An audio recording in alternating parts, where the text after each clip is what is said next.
So we are going to study about the ovarian cancer.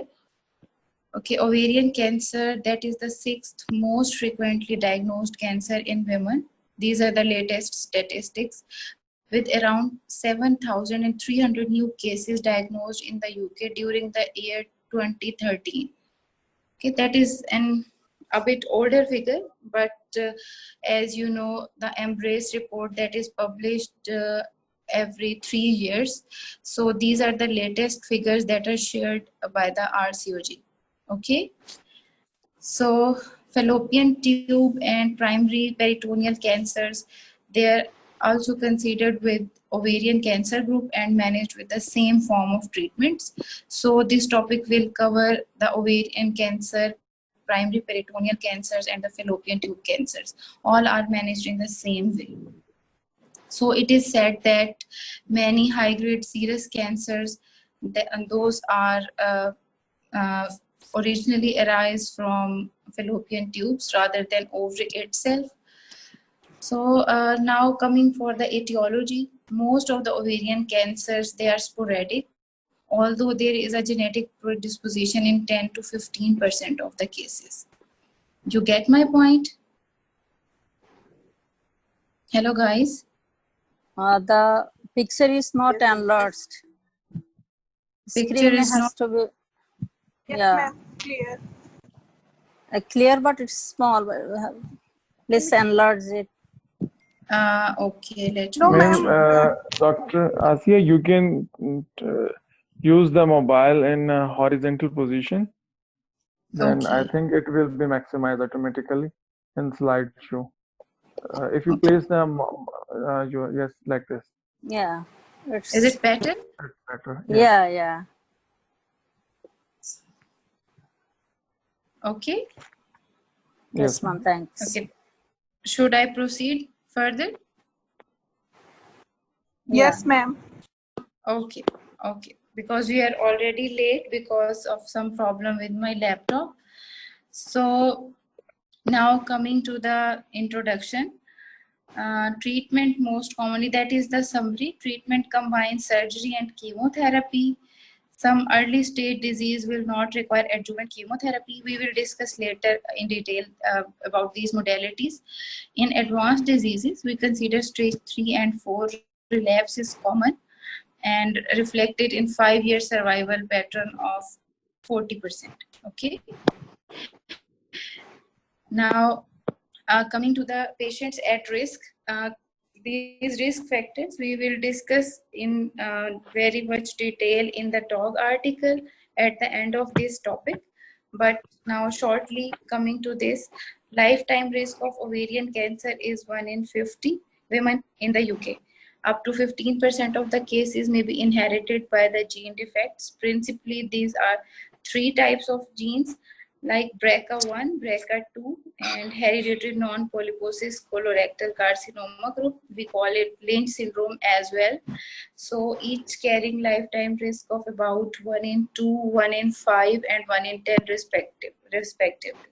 Like BRCA1 carriers, they have lifetime risk of 1 in 2, BRCA2 1 in 5, and HNPCC group, they 1 in 10.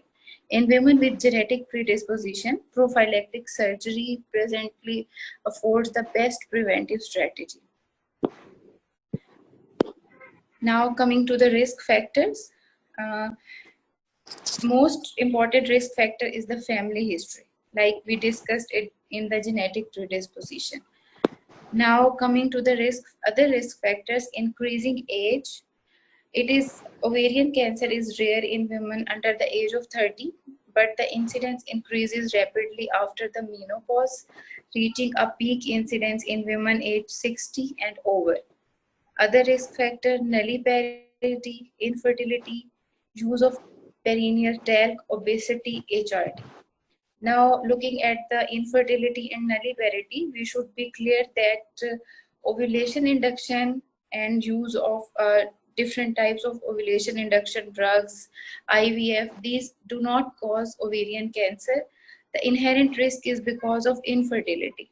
So previously it was thought that multiple ovulation inductions, they can lead to ovarian cancers, But now it is clear that it is not because of the use of these drugs, it is because of the infertility.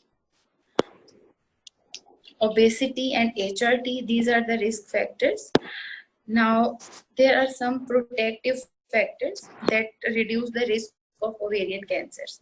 These include the use of combined oral contraceptive pills, breastfeeding, sterilization, and hysterectomy. Okay. Now, familial risk screening. As you people might know that universal screening for ovarian cancer is not in practice right now. There is no role for population screening. We screen the people means by taking the history. We screen the people who have genetic predisposition and we offer them risk reducing surgery. Okay, women at high risk of developing ovarian cancer are defined using genetic testing and from the family history of cancer in first degree relatives. Purpose is to identify women at high risk, to facilitate referral to genetic centers, allow recruitment into research screening programs, because there is no accepted screening program till now for ovarian cancer, and allow discussion of prophylactic measures. Currently, there is no evidence to support general population or high-risk group screening. Now, coming to the FIGO staging for ovarian cancer, I have skipped the portion of presentation of ovarian cancer because I think in the last class it was covered about the management of ovarian cyst, its presentation. But to shortly summarize, presentation of ovarian cancer is very non-specific. It presents with bloating, abdominal fullness, loss of appetite, diarrhea, feeling of mass in the abdomen. So any patient who have these non-specific symptoms for more than 12 months, sorry, more than 12 weeks, they need screening for ovarian cancer. Okay. Now coming to the FIGO staging of ovarian cancer. There are 4 stages. First is stage 1. In stage 1 disease, the tumor is confined to the ovaries. Further, that stage divided 1A, 1B, and 1C. 1A, tumor limited to 1 ovary, capsule intact, no tumor on the surface, negative washings. Okay, that is 1A. 1B, tumor involves both ovaries, otherwise similar to 1A. Means there is no tumor on the surface, negative washings, capsule is intact. If it is in 1 ovary, that is 1A. If it involves both ovaries, that is 1B. Now, if the tumor is limited to 1 ovary or both ovaries, but it has surgical spill, capsule is ruptured before surgery, or there is tumor on the ovarian surface, or malignant cells in the ascites or peritoneal washings, then it upgrades the tumor classification to 1C. Am I clear so far, guys? Yes, ma'am. Okay. Yes, ma'am. Okay. So 1C, tumor limited to 1 or both ovaries. 1C1, that is surgical spill. This classification that is updated in 2014, and it is different from the previous class because it includes the surgical spill as well. 1C2, capsule rupture before surgery or tumor on the ovarian surface. 1,3, malignant cells in the ascites or peritoneal washings, and that is the pictorial representation of this classification. Now, coming to stage 2. In stage 2, tumor involves 1 or both ovaries with pelvic extension that is below the pelvic brim or primary peritoneal cancer. Means if you see a tumor that is arising primarily from the peritoneum, we will classify it as stage 2 disease. Or if involves 1 or both ovaries and has pelvic extension. Now it has further 2 subclassifications. 2A, extension and or implant on the uterus and the fallopian tubes. Even if it is on the uterus and or fallopian tubes, that is 2A. 2B, that is extension to other pelvic intraperitoneal tissues. Now you should be very clear about this intraperitoneal tissues. If it is extraperitoneal, then even inside the pelvis, then it upgrades the classification to a greater stage. Now this is the pictorial representation. Stage 2A, confined to spread to fallopian tube and the uterus, and 2B, spread to the bowel, bladder, or other intraperitoneal pelvic structures. Now coming to the stage 3, tumor involves one or both ovaries with cytologically or histologically. Okay, now we were on stage 3. Are you guys with me? Yeah. Yes. Tumor in stage 3, tumor involves one or both ovaries with cytological or histologically confirmed spread to the peritoneum outside the pelvis and or mets to the retroperitoneal lymph nodes. 3A, that is positive retroperitoneal lymph nodes and or microscopic mets beyond the pelvis. Now 3A is further subdivided 3A1, which has further two classes. 3A1 that involves positive retroperitoneal lymph nodes only. In 3A1, first classification mets are less than 10 millimeter size, and in the second classification, the mets are greater than 10 millimeter. Now 3A2, microscopic extrapelvic above the brim peritoneal involvement plus minus retroperitoneal lymph nodes.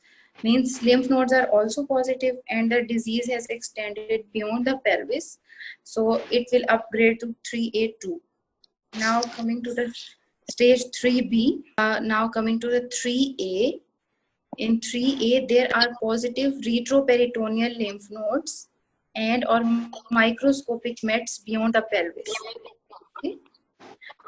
3A1, positive retroperitoneal lymph nodes only. Now 3A1 with positive lymph nodes, that is further divided into 1 and 2. In the 3A1 subclassification 1, mets are less than 10 millimeter size. And coming to 3A2, I was talking about 3A1, now I am talking about 3A2, microscopic extrapelvic peritoneal involvement, positive retroperitoneal lymph nodes. Means if the disease is microscopic, then that is 3A2 and it is extrapelvic. Now coming to 3B, macroscopic extrapelvic peritoneal mets less than 2 centimeter plus minus positive retroperitoneal lymph nodes. Now coming to stage 3C, macroscopic extrapelvic peritoneal mets greater than 2 centimeter plus minus positive retroperitoneal lymph nodes, includes extension to capsule of the liver, spleen without parenchymal involvement of either organ. If it is the parenchymal involvement, then it upgrades the stage to stage 4. If it is only the capsule of the liver and the spleen, that is stage 3C. Now it will be further clear after, by this picture. Now this is the stage 3A1, cancer in the lymph nodes. These are retroperitoneal lymph nodes. Now 3A2, cancer cells are in the lining of the abdomen, only seen under a microscope. Stage 3B, cancer that are 2 centimeter or smaller are in the lining of your lower abdomen like peritoneum, extrapelvic. That is stage 3C. Cancer larger than 2 centimeter are in the extrapelvic peritoneum. Is that clear right now? Now coming to the stage 4, distant mets excluding peritoneal mets. Okay. 4A, pleural effusion with positive cytology. 4B, hepatic or splenic parenchymal mets to extra-abdominal organs, including inguinal lymph nodes and lymph nodes outside of the abdominal cavity. This is the pictorial representation of stage 4 mets two different distant organs. Okay. Now coming to the diagnosis of ovarian cancer, as we can see, the disease has non-specific symptoms, so this presents at a later stage. Almost 70 to 75% of the women with ovarian cancer present with advanced disease, FIGO stage 3 or 4. As I already mentioned, these are non-specific symptoms. Now, reference is from Strategy. So they say that if there are new symptoms for a period of 3 weeks, so the patient first presents to primary care. So it is mandatory for them to screen or do workup for ovarian cancer. Other symptoms, decreased appetite, weight loss, altered bowel habits, urinary frequency may also occur. So once they present into the primary care, they should be worked up with CA125 and ultrasound and referred urgently to the gynecologist. That is 2-week wait pathway. If some patients have, that is very important to remember. If some patient has these symptoms and presents in the primary care, it is mandatory to refer her to the gynecologist within 2 weeks. Now, a definitive pathological diagnosis is obtained from tissue samples, but that are at primary laparotomy, laparoscopy, or image-guided biopsies, which we routinely don't do. Tissue diagnosis is particularly important to distinguish low from high-grade serous cancers, which have different treatment strategies and outcomes. Besides clinical examination, imaging with CT scanning and or ultrasound and serum CA125 measurements are key investigations facilitating the diagnosis and appropriate management plan. In the women under age of 40 years, germ cell tumors are more common. The additional blood tests required are beta-HCG, alpha-fetoprotein, and LDH. Now coming to the management of the ovarian cancer, optimal cytoreduction and survival. As there is a high correlation between optimal cytoreduction and survival, it is used to identify women that may require tertiary referral. Optimal cytoreduction in advanced stage disease is most likely to be achieved in tertiary centers. That is why it is emphasized that these patients should be managed in the tertiary care centers, where specialists are specifically trained in gynecological cancer surgery. The assessment in the secondary care is therefore important to help decide the best place for the patient to have surgery. Repeat, Now, please. okay. The management for ovarian cancer, that is optimal cytoreduction. Cytoreduction is we do the surgery, we take as much of the tumor as much possible for us, and the aim is to leave no residual tumor behind. That is called cytoreduction because it is directly linked to the survival. So it is emphasized that these patients in which we suspect the ovarian cancer, these should be referred and managed in the tertiary care center where the gynecological oncology facilities are available, so those people can perform the surgery. So it is said that assessment in the secondary care is therefore important because it will help us decide the best place for the patient to have surgery. Okay, is that clear now? Yes. Okay, and the investigation modality when we suspect ovarian cancer on ultrasound, it is mandatory at the secondary care center to have a CT scan of the abdomen, pelvis, and the thorax if needed. So we routinely don't use the MRI for the assessment of the ovarian cancer. We use the CT scan, and after that we refer the patient. It will be further clarified in the coming slides. Now, RMI, risk of malignancy index. To identify those who should be referred to the cancer center, a risk of malignancy index scoring is used. RMI is calculated using menopausal status, presence, absence of suspicious ultrasound features, and the serum CA125 result. when the RMI crosses a designated threshold, normally score of 250 or more, the risk of malignancy is deemed high and referral to the cancer center is required. In premenopausal women, CA125 can be elevated even if taken when menstruating, with active endometriosis, pregnancy, infection, and so on, making RMI score less reliable in this age group. Irrespective of the RMI score, cases should be referred to a cancer center where a metastatic disease is noted during the assessment. Now, this is the flow chart from the Strategy website, which shows the tests done in the secondary care pathway. Women referred to the secondary care with suspected ovarian cancer.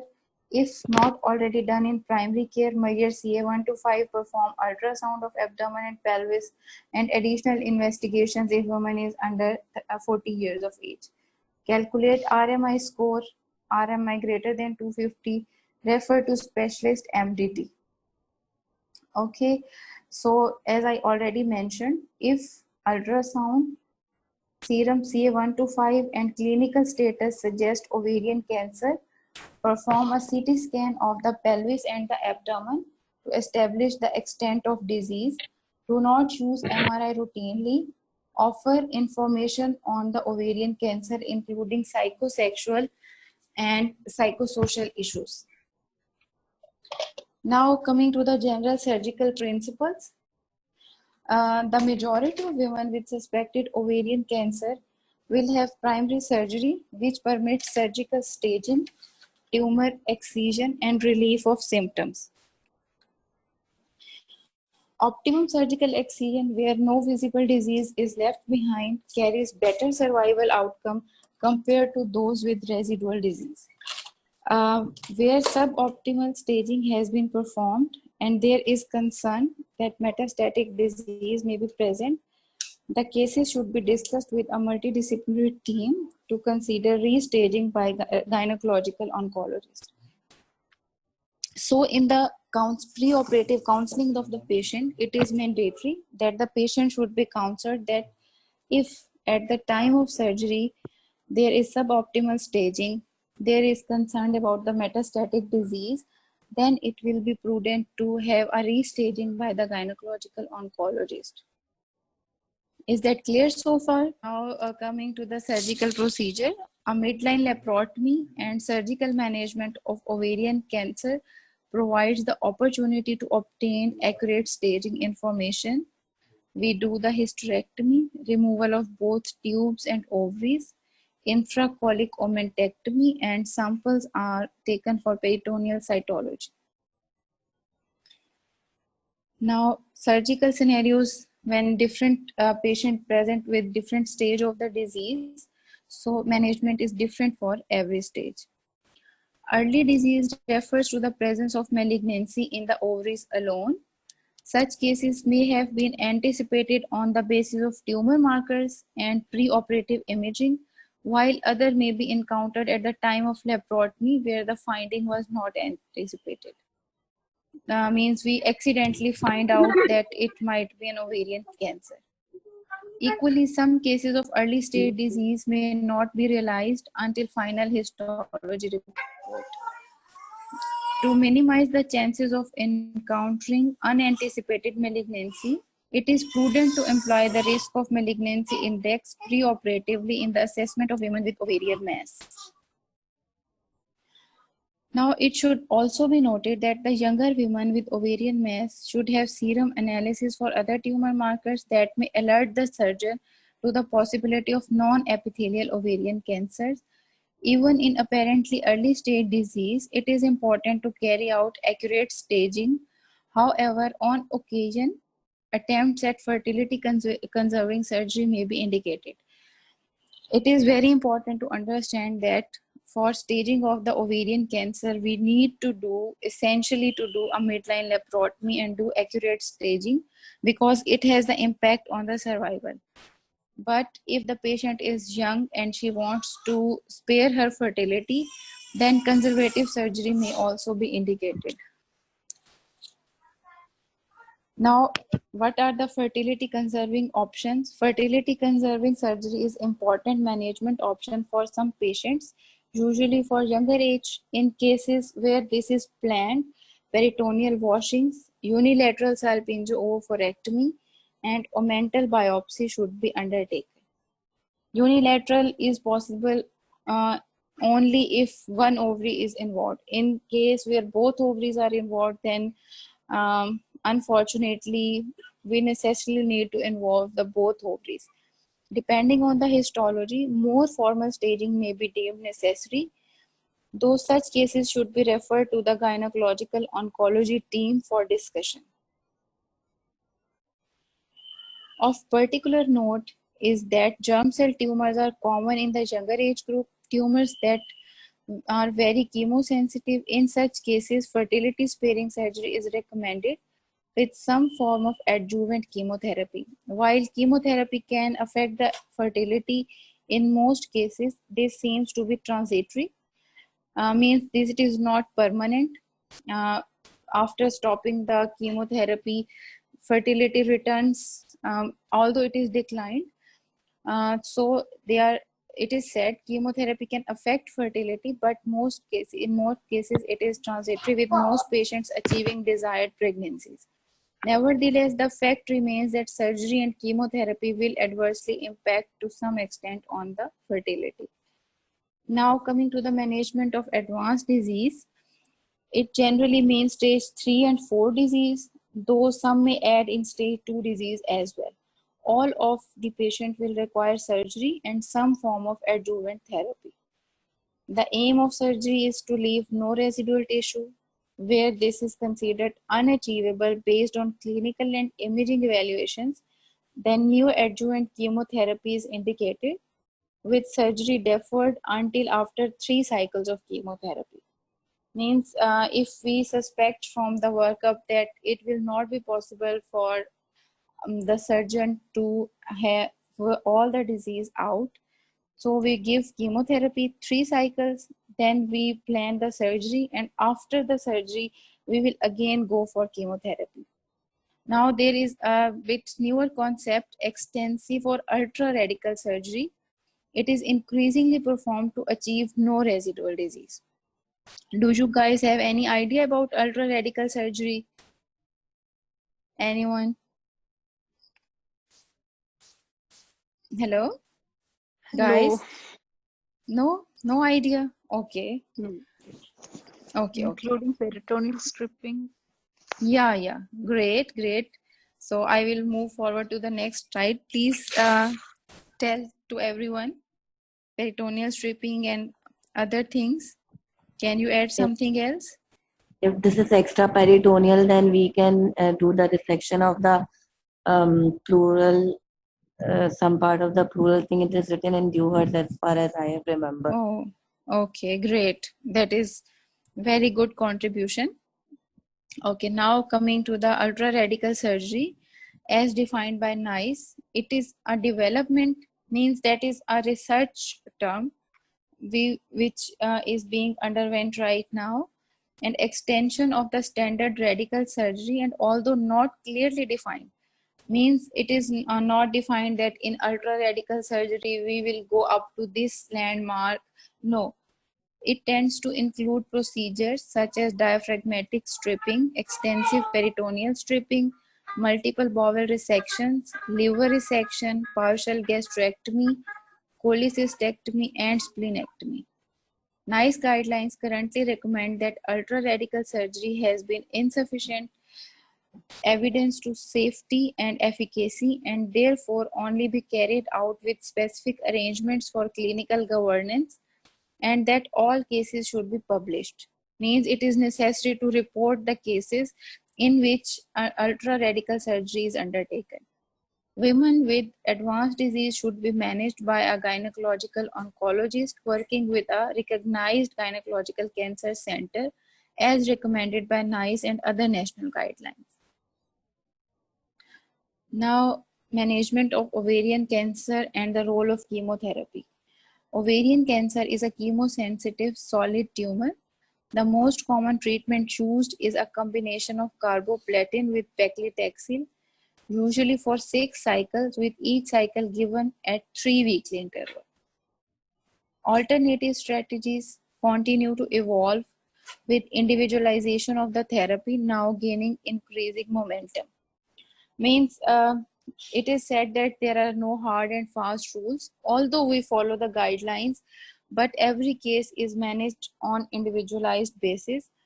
Now there are new strategies which target mutations such as BRCA and PARP inhibitors, interfering with tumor blood supple with antivascular agents. But two therapies becoming embedded in the care. Means they are not in the established care, but they are trying to embed them in the patient care to have a better outcome. As we all know that ovarian cancer at advanced stage, that is not a curable disease. We provide only palliation and better quality of life. Now coming to the concept of adjuvant chemotherapy. Adjuvant chemotherapy is given following the surgery for ovarian cancer. It is offered to almost all women with ovarian cancer except stage 1 disease, well differentiated tumors. They have high 5-year survival Ma'am, and screen low is not recurrence visible. risks. Okay, I have not stopped screen sharing. Yes, Oh, the screen is visible. It's visible to Okay. me. visible. Yes, Okay. please check your connection. Okay, it is visible to all of you. Okay. Yes. Okay. Yes. Yes, ma'am. Okay. Yes, Okay. ma'am. Now, in advanced disease, use of platinum-based chemotherapy as a first-line strategy, it improves the prognosis. Previously we were talking about advanced ovarian cancer management and chemotherapy. Means the patient's tumor is inoperable and we give chemotherapy. There we use platinum-based like paclitaxel and carboplatin combined. Now we are talking about adjuvant chemotherapy. In adjuvant chemotherapy, use of platinum-based chemotherapy as a first-line strategy that improves prognosis. However, it should be noted that platinum-based agents may be used as a single agent or in combination with taxanes like paclitaxel to manage epithelial ovarian cancer at the cost of increased toxicity, and the decision is individualized in the MDT. आराम से Now सो जाना हाँ this is the slide showing comparing the side effects of carboplatin and paclitaxel, and it is taken from the Stratogy website. Now coming to the side effects like alopecia, because there were the questions about the side effects of these two drugs, so I thought that it might be important to share with you guys. Now alopecia, carboplatin doesn't cause alopecia, paclitaxel does. Thrombocytopenia, carboplatin causes thrombocytopenia, but paclitaxel doesn't cause thrombocytopenia. Nausea and vomiting, both of these drugs, they cause nausea and vomiting. Neurotoxicity, that is caused only by the paclitaxel. Adverse cardiac effects, none of these drugs causes adverse cardiac effects.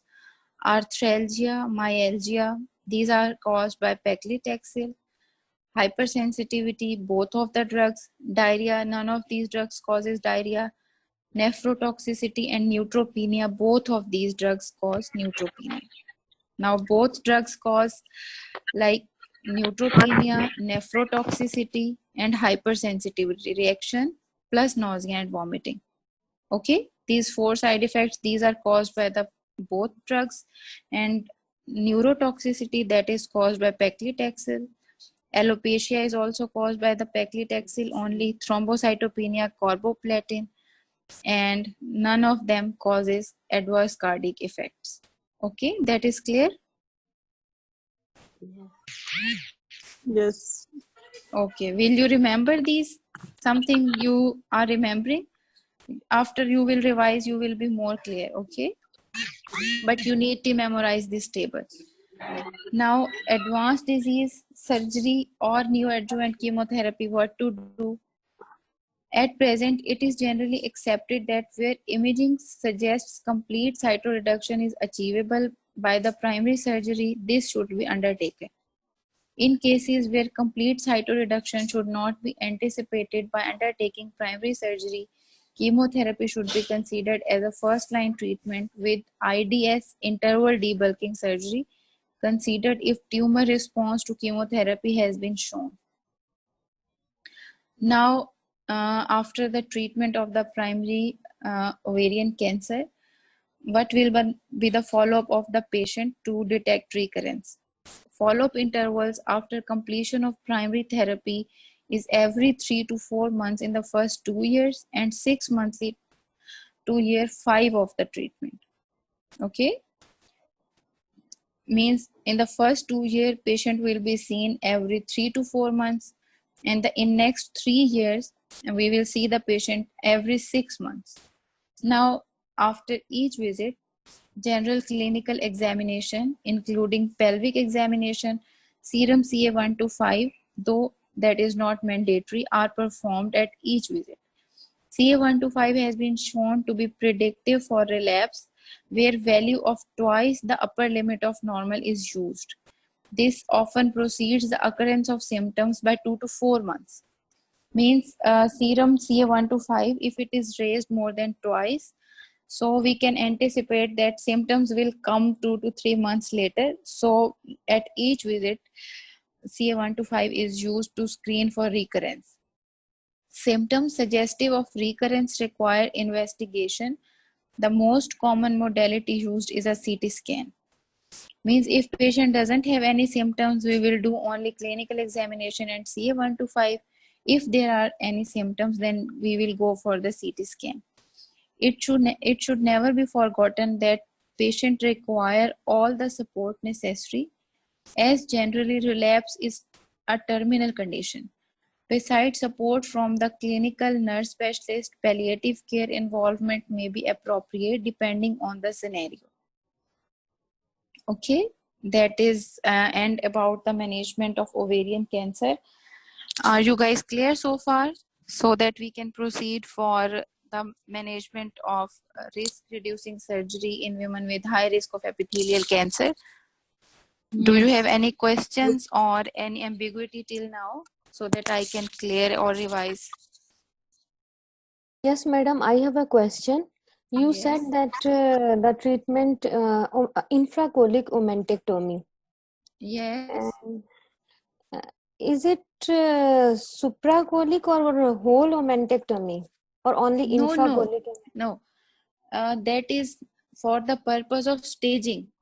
Infracolic omentectomy, that is for the purpose of staging. Means the cancer is at the ovary. We perform the laparotomy. We take the ovaries and tubes out. We take the uterus out. We take peritoneal washings, scrapings from the diaphragm, and we take the infracolic omentum. You should be clear about that, because that is nearer to the ovary, and it is the standard to have infracolic omentum piece, not whole of the omentum. We take out the piece so that we can see in the laboratory and for the histological diagnosis. Okay, madam, clear. Okay, okay. Now we will go for anyone else having the question? Yes, ma'am. If we Okay. will give a new adjuvant chemotherapy in advanced stage, then before chemotherapy, will it be to take biopsy before starting the chemotherapy? Is it recommended to take biopsy? As per GTG, it is not recommended to take biopsies, ultrasound guided biopsies, because as we discussed in the stage, that surgical spill or spillage of the tumor that upgrades the stage to 1C. So in GTG Green Top guidelines, they discourage to take biopsies. We will do the workup with serum CA-125, clinical examination, and the CT scan. By these investigations, we will anticipate that surgery will not be possible and the disease is advanced. So we will go for we will go for a new adjuvant chemotherapy. We will give chemotherapy that will reduce the tumor size, and then we will go for cytoreduction. Okay. Thank you, madam. Clear.